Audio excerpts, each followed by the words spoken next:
Sesuatu yang tidak mendesak itu jangan jadikan kebutuhan.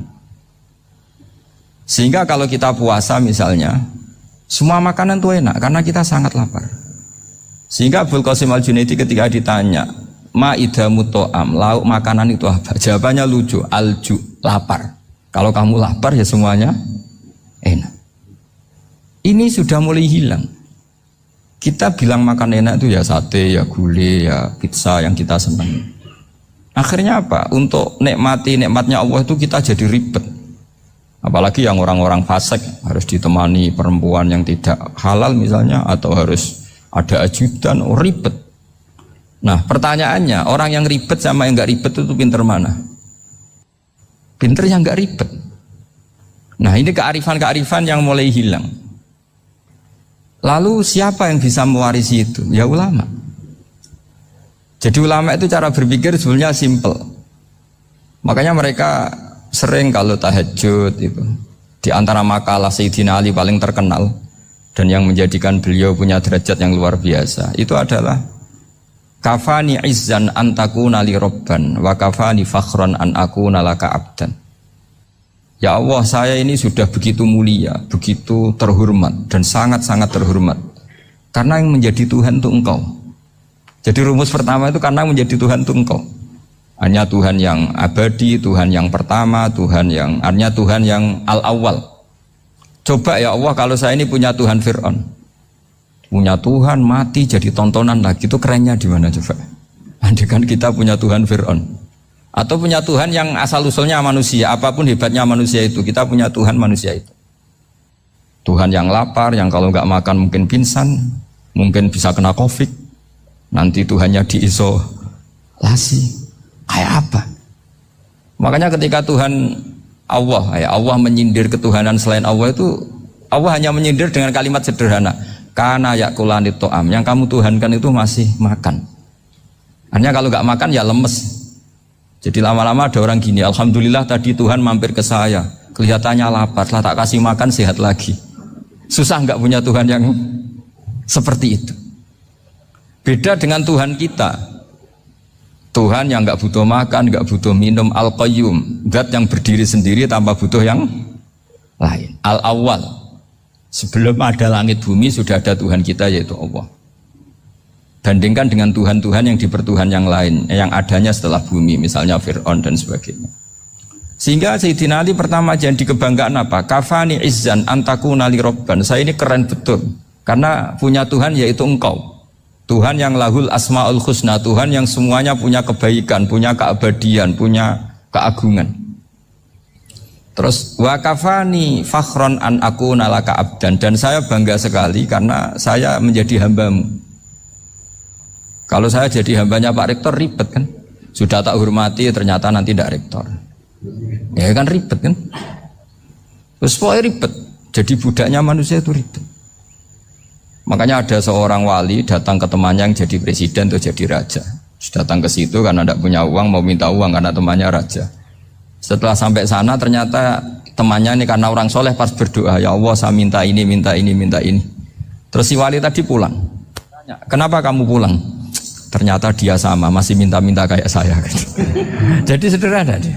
Sama-sama minta kamu, minta zat yang kamu mintain katanya. Jadi dulu itu orang itu sebegitu dekat dengan Allah. Sehingga si raja ini terus ketemu wali tadi tanya, kenapa kamu menyepelekan saya padahal sekarang saya raja. Terus ditanya sama wali tadi, karena temannya, kalau kamu di padang pasir tidak bisa minum dan harus minum 1 gelas, dengan ongkos kamu harus mengasihkan semua kerajaan kamu demi minuman itu. Pilih mana, minuman apa tetap jadi raja? Ya saya milih bisa minum. Saya tidak raja tetap hidup, tapi kalau nggak minum mati. Bagaimana Anda bangga dengan satu kerajaan sing la yusawi kak samain, yang tidak sama dengan segelas air. Jadi artinya terus mereka melihat jadi raja itu ya biasa, jadi presiden biasa, jadi rektor biasa. Karena mereka biasa berlogika, hakikatul izzah itu ya taqarrub ila Allah, yang benar-benar terhormat itu ya dekat dengan Allah. Begitu seterusnya mereka bikin paradok-paradok yang aneh, tapi itu menjadi pelajaran. Bapak saya Ki Nur Salim itu senang baca anekdot Nasiruddin Koja. Itu kalau bikin orang-orang aneh, itu dia datang ke satu pesta, pakai baju lusuh, pakai sarung lusuh atau celana lusuh, sama Sohibul Bait yang punya acara dibiarin. Setelah dibiarin dia pulang pakai jas, pakai dasi, pokoknya keren. Dihormatin, pakai alpat, pokoknya dihormatin. Silakan. Pas dia disuruh minum, minumannya itu disokkan saja ke sakunya. Jas, kamu harus minum yang banyak, karena kamu yang dihormati, bukan saya. Terus makanannya semuanya diletakkan di saku, ada yang apa, ayo kamu makan yang banyak. Alpatnya juga gitu, dikasih sate apa, ayo kamu makan yang banyak. Mereka tidak melihat saya, melihat kamu. Akhirnya orang satu pesta itu istighfar semua, berarti kita ini salah. Terus dia pidato, kenapa kamu ngomong gitu? Tadi saya datang, orangnya sama. Gara-gara beda pakaian, penghormatannya beda. Berarti yang berhak dapat makanan ini jasa ya, bukan saya. Betapa naifnya kita sebagai orang. Ternyata kita masih hormat sesuatu yang seperti itu, yang atribut lah. Jadi orang-orang sufi itu orang yang bisa menertawakan dunia. Akhirnya ya, pertama dia dianggap orang gila, masa jas dikasih makan, dikasih minum. Tapi secara fikih dia benar, haram dia makan. Karena pas dia datang dibiarin, setelah pakai jas dikasih makan. Berarti hakikat yang dapat rezeki siapa? Jasnya apa orangnya? Jasnya apa orangnya? Jasnya. Jadi itu orang-orang sufi, kearifan orang-orang dulu itu bisa ngelola hal-hal yang keseharian menjadi luar biasa. Ada seorang wali melihat istrinya makan satu piring, anaknya makan satu piring. Ditanya, kalian kenyang? Wah, kenyang sekali. Melihat anaknya minum kopi satu cingkir, seneng. Kalian seneng sekali. Wah, kalau seneng dengan hal-hal yang murah bisa, ngapain harus seneng dengan hal-hal yang mewah? Bodoh sekali saya. Sehingga terus mereka bisa qanaah. Qanaah itu ya hidup itu simpel, sederhana. Jadi tentu saya tidak akan ngomong yang muluk-muluk. Selain itu tidak bidang saya juga apa ya? Kita ini butuh obat di kondisi COVID seperti ini. Butuh kesederhanaan, butuh apa ya? Istighna tadi, kita harus istighna billah an ghairillah. Jadi sudah cukup bahwa Allah ini segalanya. Sehingga tadi saya dengarin himnenya Unisula, yang paling saya kagum adalah dimulai dengan kalimat-kalimat thayyibah. Di antara tugas suci Nabi Ibrahim dan semua nabi adalah wa ja'alaha kalimatam baqiyatan fi aqibi. Nabi Ibrahim itu nabi yang diberi gelar Allah. Dia adalah nabi yang menjadikan kalimat tauhid itu kalimat yang abadi. Fi akibih, di anak turunnya, di semua generasinya, baik anak turun karena gen maupun karena pembinaan, karena pendidikan. Ini penting sekali saya utarakan karena apa? Satu kehidupan itu sebenarnya digerakkan oleh kata-kata, oleh muto kalau orang bahasa modern. Sehingga banyak ulama mengatakan al-ibarat kutun li'ailatil mustami'in, bahwa redaksi atau moto atau pegangan hidup itu penggerak kehidupan. Sehingga sebetulnya manusia itu digerakkan oleh kalimah-kalimah itu, oleh moto-moto itu, oleh prinsip-prinsip hidup itu. Misalnya orang Palestina itu tiap hari ke pasar gitu. Mereka ke laut gitu. Ditanya, kenapa tidak takut tembak Israel? Jawabannya lucu. Kena tembak ya mati, enggak makan ya mati. Enggak kerja ya mati. Ya sudah, sama-sama mati ya mendingan aktivitas normal. Tapi saya tidak menyarankan itu untuk melawan COVID. Ini cerita saja. Kamu jangan provokator itu. Karena ini wilayah sensitif. Jadi banyak orang yang poligami. Kalau ditanya alasannya gitu, istri satu ya cerewet, dua ya cerewet, mendingan 4. Ya banyak ya gitu. Tapi ada yang kebalikan, istri satu cerewet saja hampir jantungan, apalagi 4, tinggal matinya kan gitu. Itu semua yang menggerakkan itu kalimat. Kalimat itu satu pegangan. Banyak orang loh yang nggak ingin jadi rektor tuh banyak loh Pak Bejo. Jangan kira semua dosen ingin jadi rektor. Melihat rektor sibuk rapat, mempertahankan reputasi Unisula, terus sering pegang kepala. Ngapain repot-repot? Jadi tukang sapu aja dapat gaji, ngopi, rokokan, selesai. Bodoh amat jadi rektor, mikir orang banyak. Banyak loh orang yang nggak ingin jadi presiden tuh banyak. Karena ngopi nyaman, gak ada yang ganggu. Mau tidur sampai jam 9 siang juga gak ada yang ganggu. Sehingga mereka melihat pegawai negeri itu gak keren, orang kok diatur jam, disiplin.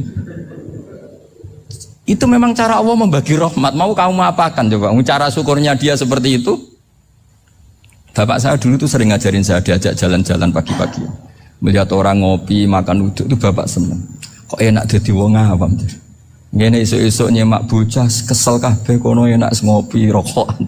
Bapak kadang iri sama orang awam itu iri. Sudah gitu berharap masuk surga kan enak sudah gitu. Tahu-tahu mati, tidak tahu ke surga apa ke neraka ya tidak tahu. Jadi nah, orang dulu itu orang yang bisa mensederhanakan dunia. Sehingga ya sudah cara bahagia. Makanya saya alhamdulillah saya ini kerjasama sama UII sama beberapa kampus. Memang amdan itu sengaja. Kampus itu ya punya sistem yang nggak bisa mewakili sistem kiai. Kiai juga punya sistem yang nggak terwakili oleh kampus juga sebaliknya saling melengkapi. Saya sering ketemu rektor UII, rektor kampus-kampus Islam. Mereka cerita, Gus pendidikan pondok harusnya dimodernkan gini-gini. Saya bilang, kalau pondok modern kayak kampus itu nanti saya ketemu Allah tidak bisa jawab. Kenapa Gus? Saya beri contoh gini. Kalau misalnya perempuan perawan lah atau apa saja, namanya perempuan, mau tanya tentang menstruasi atau haid. Kalau semuanya sistem kampus, dia harus kuliah dulu. Registrasi dulu, kuliah dulu, bayar dulu. Dan dapat jawabannya nunggu mata kuliah pas itu. Bandingkan kalau sistem pondok, saya tuh sering ke pasar sama anak saya dicegat sama ibu-ibu. Gus, anak saya ngalami gini-gini, keluar darah terus menerus, gak 6 hari tapi 1 bulan penuh. Itu hukumnya apa Gus ya? Nanti saya mau sowan ke jenengan. Nggak, ada usah sowan di sini aja. Ya sudah. Sebelum mengeluarkan darah yang rutin seperti itu biasanya haidnya berapa hari? 6 hari ya sudah ikut yang 6 hari, yang lainnya istighatsah. Ngoten tok Gus, ya udah ya. Begitu terus di masalah udhiyah, Pak. Ya coba kalau semuanya pakai sistem kampus, daftar dulu, bayar dulu. Jadi ini nggak ada jawabannya, nunggu mata kuliah itu. Baru dapat jawaban, itu biasa nggak sholat bertahun-tahun karena belum ada jawaban tentang itu. Ya itu kalau misalnya orang mati, tahunya cara apa memulasara jenazah itu nunggu kuliah dulu, pas mata pelajaran itu dulu, baru menangani orang mati. Berarti orang mati itu tergeledak semua. Tapi kalau kiai kan enggak. Kesini orang mati terbakar, kalau dimandiin malah badannya copot-copot, itu gimana hukumnya? Ini ada orang mati Gus Kendat, ini disolati apa enggak? Ada orang mati apa itu oplosan ya, itu disolati enggak? Soal sering ditanya gitu. Gak usah registrasi Pak Rektor, gak usah registrasi, gak usah daftar, gak usah seminar. Makanya kalau orang kampus wani kiai itu ya kualat tenang itu, karena ini yang on time. Tapi pondok seperti saya ya ikrar seikrar-ikrarnya pentingnya kampus karena melatih efisiensi waktu, disiplin, tata kelola manajemen sehingga kita ya hormat. Tapi tadi kita harus saling melengkapi sehingga saya tunjukkan ke publik bahwa saya hormat sekali sama polisi, sama tentara. Coba kita bisa apa ngadepi bandar narkoba kalau enggak polisi? Bisa apa coba menjaga NKRI kalau enggak tentara? Begitu juga ya sudahlah kita memang fa inna yadallahi ma'al jamaah, kita berkah itu kalau bersama-sama. Enggak bisa kita sendiri. Nah lalu orang kayak saya itu ya beberapa kali sebetulnya saya itu ditawanin jadi doktor honoris causa apa. Kekhawatiran saya satu Pak Bejo, takut pas gak punya uang. Itu dokter gak ada duit kan gak pantas gitu. Jadi repot gitu, daripada beban lah sudah lah gak usah dokter. Jadi kalau gak punya uang ya pantas, terus kalau ngebis ya pantas. Suatu saat kalau mati gak ada yang hadir ya pantas, enggak dokter gitu. Kalau sudah dokter kok masuk neraka, kayaknya apalagi rektor kampus Islam kok masuk neraka itu kan kok kayak agak pas itu. Misalnya rektor Unisiola ditanya mungkar nakir, nggak bisa kan kayak gimana gitu. Makanya harus sering ngaji saya supaya nggak malu di depan mungkar nakir. Masa rektor ditanya mungkar nakir nggak bisa. Harus berani bentak. Ini saya rektor loh Pak mungkar nakir. Masa kalau wali-wali dulu berani. Masyhur di cerita wali-wali ditanya marabbuka manabuka. Saya ini guru tauhid. Kok kamu tanya marabbuka manabuka yang ngotok? Kamu tidak pernah ngaji enak aja tanya. Jadi wali-wali itu ya rileks ngadepi mungkin. Saya yakin rileks wali di Bang Pak Rektor. Saya yakin itu. Karena wali itu lebih dekat Allah. Sehingga orang dulu itu, saya ulang lagi ya, ada satu kearifan namanya hidup itu apa? Hidup itu adalah cari sebanyak mungkin supaya hidup itu tidak tergantung pada banyak hal. Sehingga misalnya cara berpikir orang-orang modern itu sebenarnya banyak orang-orang ilmuwannya nggak ngagumi Amerika. Bukan karena angkuh, enggak. Untuk mempertahankan kebesaran negara sebesar itu, kebutuhan listriknya besar, kebutuhan tentaranya besar, kebutuhan apa? Sementara negara kayak Venezuela atau Swiss kebutuhannya ada banyak. Pertanyaannya, yang tergantung dengan banyak hal sama yang tidak tergantung banyak hal, itu pinter mana? Kalau dibalik pertanyaannya gitu, negara-negara maju itu tidak keren kalau dibalik pertanyaannya. Orang yang untuk mempertahankan eksistensinya banyak, butuh banyak hal, dengan yang tidak butuh banyak hal, itu pinter mana? Orang yang bahagianya nunggu jadi dokter, nunggu jadi kiai besar, kiai viral, dengan orang yang bahagia cukup dengan ngopi, itu pinter mana? Tapi kalau dibalik pertanyaannya, orang yang taunya nikmat hanya kopi dengan nikmat yang banyak, pinter mana? Makanya Mbah Mun tuh kalau guyon itu lucu. Aku iku sakake ambek wong desa sing mlebu swarga. Saya dulu eskal mlebu swarga kok disakeni. Akhirnya beliau memberi penjelasan.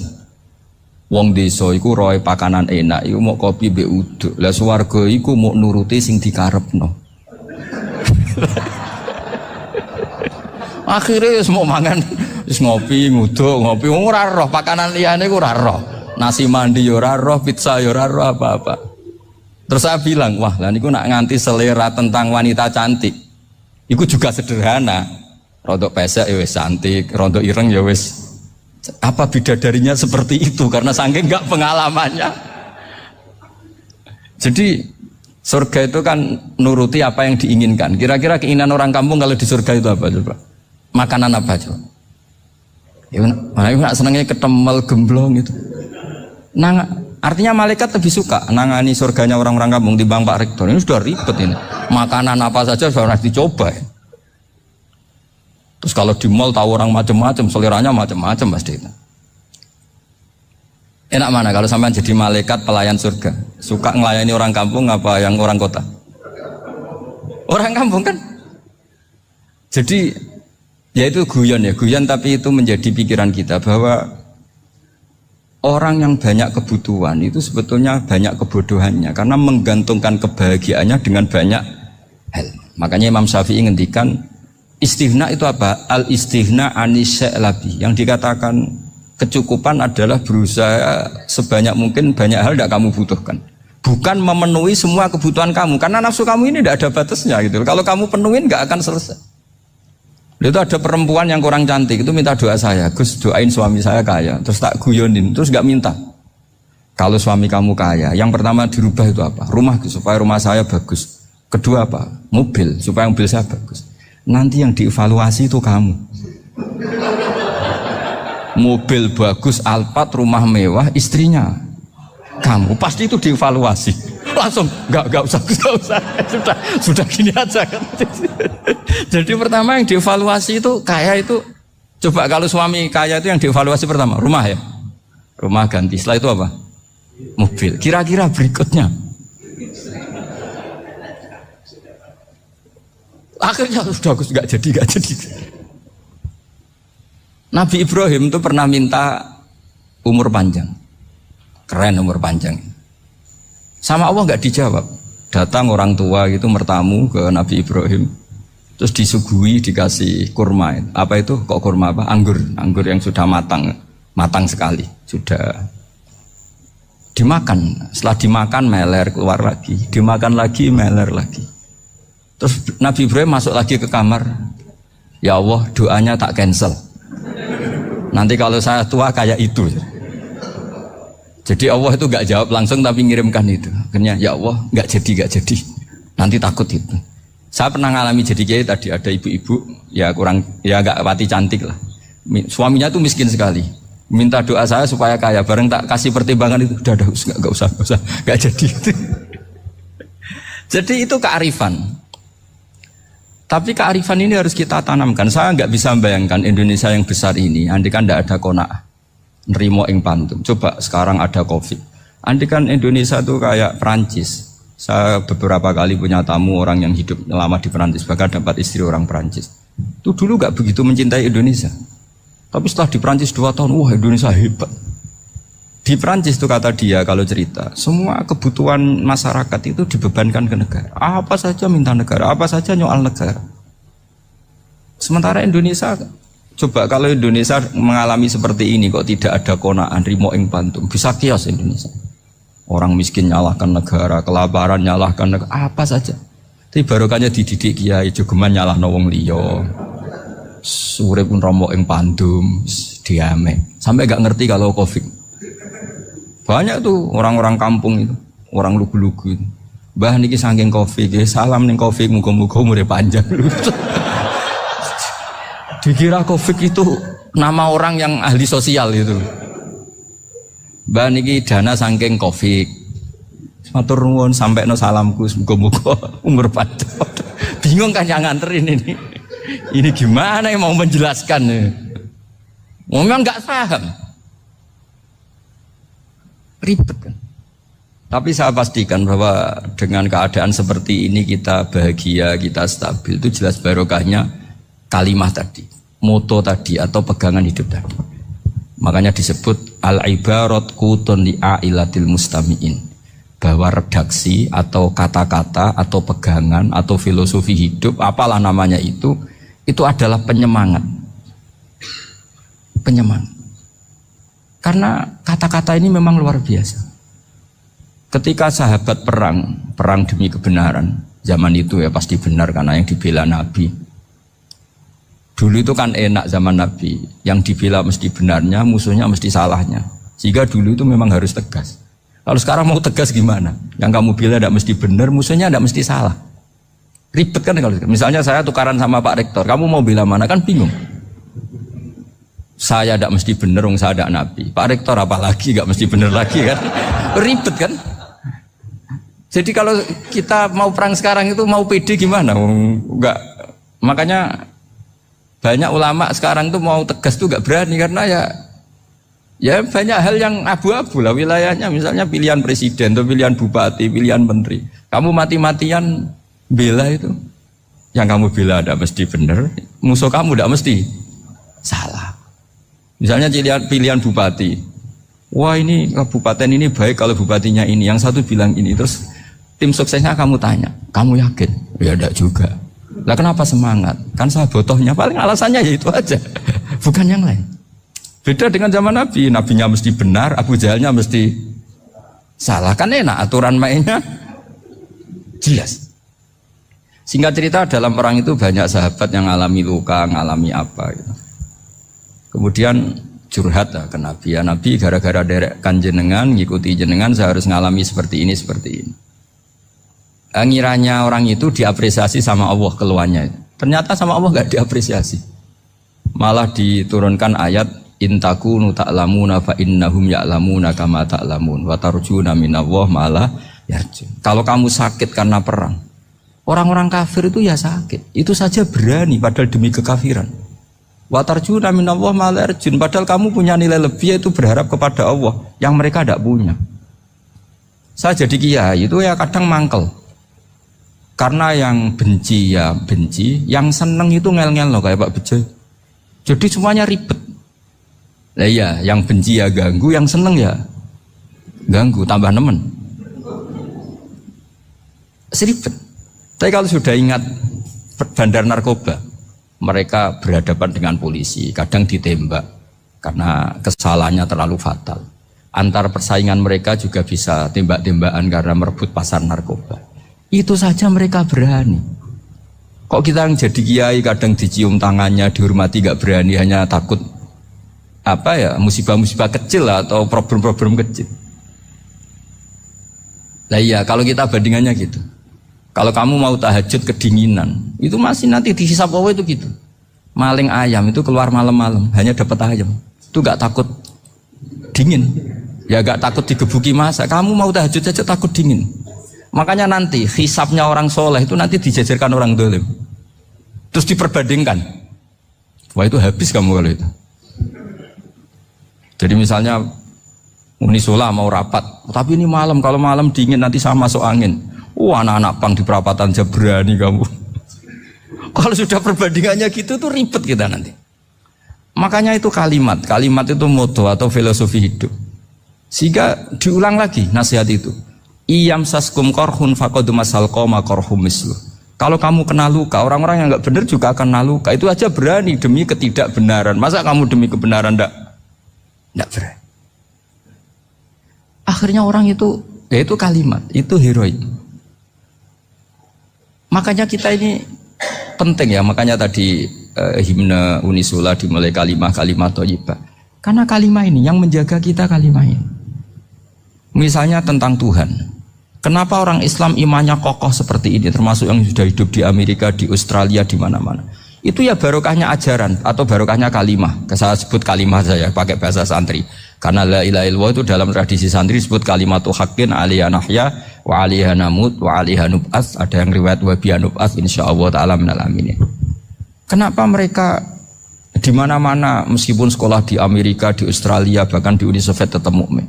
Itu barokahnya ajaran yang benar. Allah itu siapa? Tuhan. Tuhan itu sifat dasarnya apa? Awal. Dia harus wujud awal sebelum makhluk yang lain. Sehingga ketika ada negara yang maju, yang tertib, manajemennya tertib, masyarakatnya makmur, tapi punya Tuhan yang tidak seperti itu, tidak awal, itu sudah gak nyaman. Karena ndaklah keren Tuhan saya, karena Tuhan saya itu al-awwal, zat yang pertama. Tuhan saya keren lah, zat yang gak mati. Tuhan yang gak mati, yang gak pernah mengalami kematian. Sehingga tontonan atau yang dilihat kenikmatan-kenikmatan yang lain ini tidak mengubah dia pendirian tentang Tuhan. Karena mantapnya satu kalimat tadi bahwa Tuhan itu ya harus satu, harus awal, harus tidak mati, tidak rusak, tidak mengalami apa-apa yang membahayakan. Sehingga ketika ditawarin Tuhan yang lain meskipun menjanjikan secara finansial atau kemakmuran, mereka gak tertarik. Itu coba, itu barokahnya makmur apa barokahnya ajaran? Barokahnya ajaran. Sering negara Islam itu kalah makmur dengan mereka, tapi barokahnya ajaran ini tetap apa? Tetap Islam. Makanya Nabi Ibrahim, Nabi yang sukses bikin waja'alaha kalimatam baqiyatan fi aqibi. Sehingga kita ini bekti sama orang tua misalnya, itu ya karena ajaran. Suwargamu itu karek wong tuamu. Nak wong tuamu ridho, Allah ridho. Nak ora ridho, Allah ora ridho. Ridho wa fi ridhol walidain wa sakhatu wa sukhtu wa fi sakhatil. Sehingga ketika ada orang tua yang agak brengsek gitu, anak-anak tetap hormat. Punya orang tua yang miskin, yang sudah miskin, tukang tombok nomor, banyak kan di kampung gitu. Ya tetap hormat. Coba kalau dari awal kita ngajari orang tua kamu hormati ya, kalau baik, kalau tidak usah. Bisa geger Indonesia. Tapi barokahnya ajaran-ajaran itu Indonesia tertib karena ada ajaran. Nah ini di sini pesantren dan Unisula semua harus berkontribusi membuat ajaran yang benar itu adalah ciri utama Islam. Sehingga Islam ini dimulai dengan ajaran kalimatu haqqin alaiha nahya wa alaiha namut. Sehingga kita tenang seperti ini. Saya ini termasuk kiai yang tenang. Meskipun kata orang banyak saya ini kiai besar, tapi termasuk kiai yang paling tenang. Termasuk yang paling tenang. Karena saya ini pakai mazhab orang-orang hebat. Saya berkali-kali cerita, orang kayak Imam Syafi'i itu orang yang luar biasa. Saya berkali-kali cerita, orang yang tadi nyium tangan kamu ya Imam Syafi'i, di belakang tuh ngerasani kamu, menghujat kamu. Jawabannya enak saja. Berarti saya alhamdulillah orang yang wibawa. Buktinya di depan saya nggak berani. Jadi enteng saja. Diceritain sebagian kampung, sebagian separuh dari warga kamu itu nggak suka kamu. Ya bagus lah nggak suka saya, nggak akan utang duit saya. Di mana-mana orang utang tuh karena teman dekat. Kalau nggak seneng pasti minimal nggak utang, nggak pinjam mobil, nggak pinjam apa. Berkah mana yang seneng sama yang gede? Jadi dianggap enteng saja. Semua yang dialamin dianggap enteng saja. Misalnya punya istri pemarah, ya baguslah marahin suami. Kalau marahin tonggo malah ribet. Jadi kamu harus terima kasih kalau dimarahin istri. Baguslah marahin saya mah, kalau marahin tonggo ribet. Jadi enteng saja. Tapi kita sekarang itu karena nafsu ya, sehingga menghadapi hidup ini ribet. Ulama dulu kalau mau mati itu senengnya bukan main. Sudah lama saya ini ingin nggak maksiat. Kayaknya nggak maksiat paling efektif itu mati. Ya tidak apa-apa Gusti, kalau sebaiknya mati ya mati aja. Enteng saja. Jadi melihat kematian itu akhir dari segala keburukan atau potensi keburukan. Apapun baik kita sekarang, suatu saat mungkin kita nggak baik. Yang bisa menghentikan ketidakbaikan atau potensi ketidakbaikan itu apa coba? Mati kan? Berarti mati itu mengerikan apa menyenangkan? Mesti kamu tidak berani menjawab. Meskipun secara ilmu kamu berani, tapi secara rasa agak berani kan? Saya ulang lagi ya. Yang bisa menghentikan keburukan atau potensi keburukan itu apa coba? Apa? Kematian. Berarti kematian itu menyenangkan atau menyusahkan? Apapun kamu tidak berani jawab karena kamu agak-agak duniawi itu kelihatannya. Tapi secara ilmu, kamu tahu kan kalau mati itu tidak buruk-buruk banget. Karena apa? Itu akhir dari segala keburukan. Sehingga Nabi ngajarkan kalimat itu begitu luar biasa. Allahumma ahyini makanatil hayatu khairan li wa tawaffani makanatil wafatu khairan li. Nabi melihat dunia itu begitu indah. Ya Allah, kalau saya ini hidup, anggap saja hidup ini ziyadatan li fi kulli khairin, menjadi modal saya menambah segala kebaikan. Jika suatu saat saya mati, anggap mawon rohatan li min kulli syarrin, itu akhir dari segala keburukan saya. Sehingga mati hidup ya baik karena di situ kita bisa berkontribusi beramal soleh. Mati juga baik karena mengakhiri segala keburukan. Nabi nate ngendikan lagi, ajaban li amril mu'mini inna amrahu kullahu khair. Orang mukmin itu mengagumkan, semuanya baik. In asobathu na'ma syakara fakana khairan lah. Kalau baru dapat nikmat, dia syukur, maka itu baik. Wa in asobatu dharra sabara. Kalau dapat masalah mereka sabar, itu juga baik. Sehingga orang mukmin dua sisinya pasti baik. Itu juga kalimat, maksudnya moto atau pegangan hidup. Nah berikut ini saya beri contoh, ini kenangan saya, ini contoh terakhir. Masalah jadi orang terkenal maupun tidak. Di sini dicontohkan Imam Ghazali di halaman 367 di kitab saya 367, juznya 3 di kitab Ihya Ulumuddin. Di sini beliau cerita betapa untuk menjaga ikhlas sebaiknya orang itu tidak terkenal, tidak syuhrah, tidak terkenal. Oke, itu kita sepakat ya, karena kalau terkenal mungkin orang dipaksa publik dengan tanda kutip untuk selalu berbuat baik, tapi karena jaim lah, jaga image atau apa. Tapi ketika dibalik pertanyaannya, kamu rela yang terkenal itu orang nggak benar, sementara yang orang benar itu nggak terkenal. Lalu masyarakat tahunya yang tidak benar. Kalau pertanyaannya dibalik gitu, orang baik wajib terkenal enggak? Kalau pertanyaannya dibalik seperti itu. Dokter yang benar tidak terkenal, yang malpraktek terkenal. Kamu ingin kondisi seperti itu? Gak ingin kan? Kampus yang bagus gak terkenal, kampus yang bagus gak terkenal, yang gak bagus. Nah, artinya apa? Gara-gara olah kata, olah pikiran, ini logika jadi rubah. Lagi-lagi apa? Jawaban itu ada di kata-kata sebetulnya. Makanya bab-bab seperti ini tidak usahlah kita berdebat, berpolemik. Sebaiknya orang itu humul, menutup diri, apa sebaiknya orang terkenal, itu nggak perlu seperti itu. Sudah terserah Tuhan saja. Makanya saya mulai dulu ngaji sampai sekarang itu ya tidak punya punya ikon tertentu atau punya website tertentu, enggak. Sudah terserah pangeran. Sudah. Saya juga tidak sok suci materialistik atau enggak, ya tidak mikir saya. Bukan apa-apa ya, karena saya ini kiai, jadi biasa urusannya sama Allah, tidak sama makhluk. Jadi pusing kalau sama sarah-sarahnya makhluk itu pusing. Meskipun rektor kalau nasihati saya pasti tidak saya terima, itu tetap makhluk, itu sudah ada ngefek kalau saya itu sudah ada itu. Bukan karena saya sombong, ya memang makhluk betul gitu, bukan. Cuma nasibnya bejo aja, tapi makhluk tetap makhluk. Saya beri contoh ya. Ini makalah yang ditulis Imam Ghazali. Ya. I'lam aslahaka Allah anna aslal jah wa intisarus sayyid atau sayyidi wal istihar bahwa mazmum itu balil mahmudu al-khumulu illa man saharahu wa ta'ala linasri dini min ghairi takallufi talabi syuhrati minhu. Jadi kalau kamu ingin ibadah kamu selamat, ya kamu jangan terkenal. Tapi resikonya adalah kalau kebaikan itu tidak terkenal, maka agak dikenali. Kalau agak dikenali berarti masyarakat hanya punya percontohan yang tidak baik, karena yang baik tidak terkenal. Jadi itulah ulama-ulama dulu. Jadi apa-apa itu dibanding-bandingkan. Kemudian nanti kelihatan, jawabannya itu kelihatan. Jadi ulama dulu itu biasa ngarang misalnya afatun nikah, sisi negatifnya nikah. Harus ngurmat istri, harus macam-macam, kalau terlantar itu ya dosa. Seperti tadi Pak Marsudi cerita, kalau orang ngapalkan Quran itu takut lupa, kalau lupa itu jadi dosa.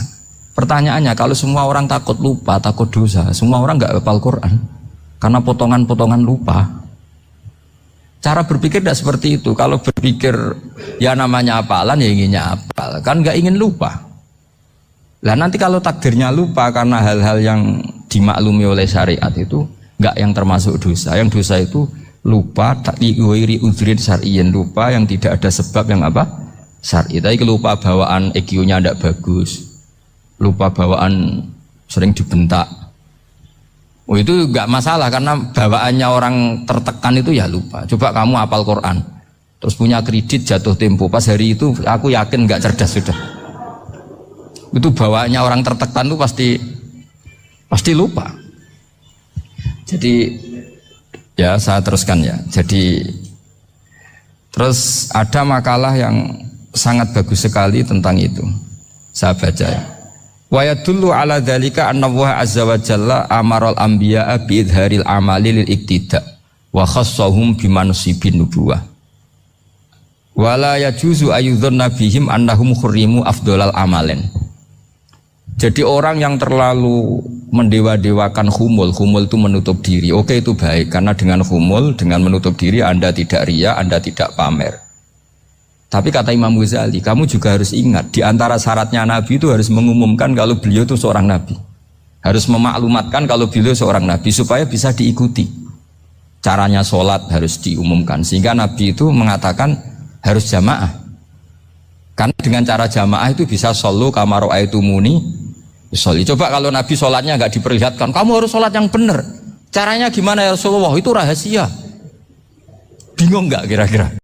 Oke pemirsa dimanapun Anda berada, terima kasih sudah menonton video ini. Semoga banyak manfaat dalam video ini. Terima kasih sudah menyempatkan waktu untuk menonton video kami.